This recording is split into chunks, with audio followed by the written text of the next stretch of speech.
Добро вечер од Магнолија, од стартот на Битолски Широксокак. Вечерва во ова интервју за Актуелна тера со Шенол Мемиш, председател на Сдруженијето за македонско-турско пријателство Кемал Ататурк од Битола. Добре дојде во ова интервју.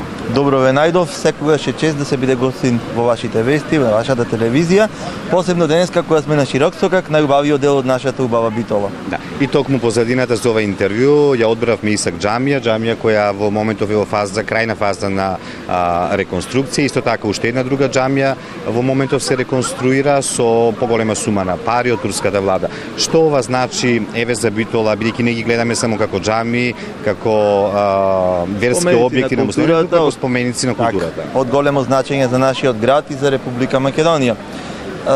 Ова значи многу.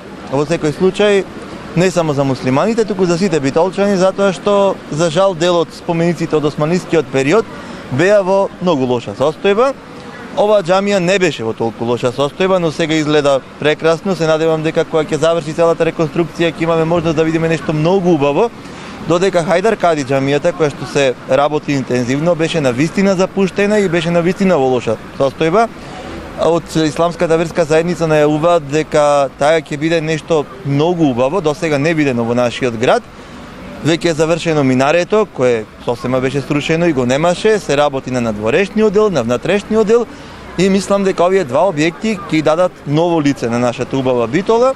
Туристите кои што и доаѓаат во голем број во нашиот град ќе видат два нови убави објекти, мислам стари, но со ново лице, со ново руво и секако ние како битолчани ќе бидеме горди затоа што нашиот град добил нешто ново, нешто интересно и по нешто што ќе биде препознатливо во наредните 100-200 години. Да, беше најавено нели дека 12 или 13 како дата ќе биде свечено отворено, тоа го кажа нели битолскиот муфтија, па и најавено доаѓање на турскиот претседател Ердоган, но ситуацијата во Турција сега знаеме каква е, има пролонгирање на тоа.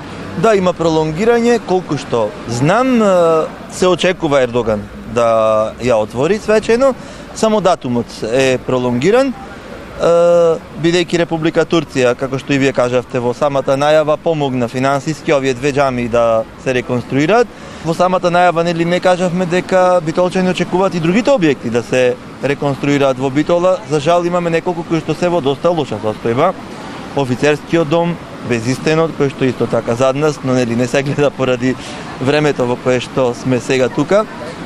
Има најави од Министерството за култура дека тие објекти ќе ги реконструира владата на Република Македонија во соработка со Министерството за култура и општината. Ние искрено се надеваме дека и тие објекти во наредниот период ќе бидат доведени во некоја многу подобра состојба и дека туристите на вистина кои што секојдневно доаѓаат во Битола ќе имаат можност да видат една нова и многу поубава слика на нашиот град.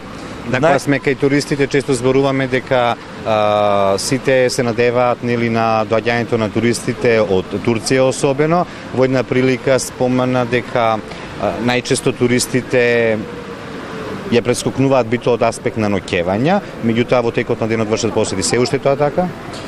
Во моментот да, но сведоци сме дека никнуваат и нови хотелски комплекси во нашиот град, од помали мотелчиња, хотелчиња. Сега мислам дека Битола не е баш она слепо црево каде што нема поголема група на патници да преноки.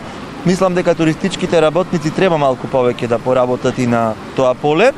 Зголемен е бројот на турските туристи во Битола? Зголемен е многу. Ние пред неколку дена бевме во посета на споменсобата на Мустафа Кемал Ататурк. Имаше една делегација од Турција и од разговорот со вработените добивме информација дека почетокот на годината ветува многу, затоа што барем туристите од Република Турција се неколкукратно повеќе од колку минатата. И на крај на ова интервју, кусо за кои се наредните планови на вашето здружение во дека Битола?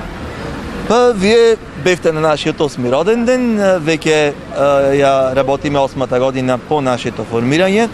Летниот период секогаш е мало затишје пред бура, би рекол. Од септември планираме, нели најавивме дека ќе се залагаме за турска паралелка во Битола, правиме некои скенирања, постои интерес, не постои интерес, значи сега сме во фаза на скенирање.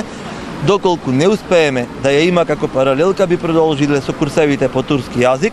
Значи во никој случај нема да дозволиме да биде заборавен турскиот јазик во Битола.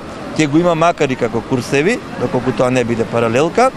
и понатаму нели оние редовни активности кои што ги имаме во текот на годината, прослава на празници на Република Македонија, на Република Турција, заедничка прослава на некои позначајни празници. Летниот период сигурно ќе учествуваме на некои од активностите на Битфест, Битолското културно лето. Во секој случај Сдруженијето си работи со една добра екипа, тимот кој победува не се менува, така и нашата екипа е веќе години стандардна и мислам дека и оваа година ќе бидеме актуелни. Благодарам за ова интервју. Тоа беше Шено Мајмиш, председател на Сдруженијето за македонско-турско пријателство.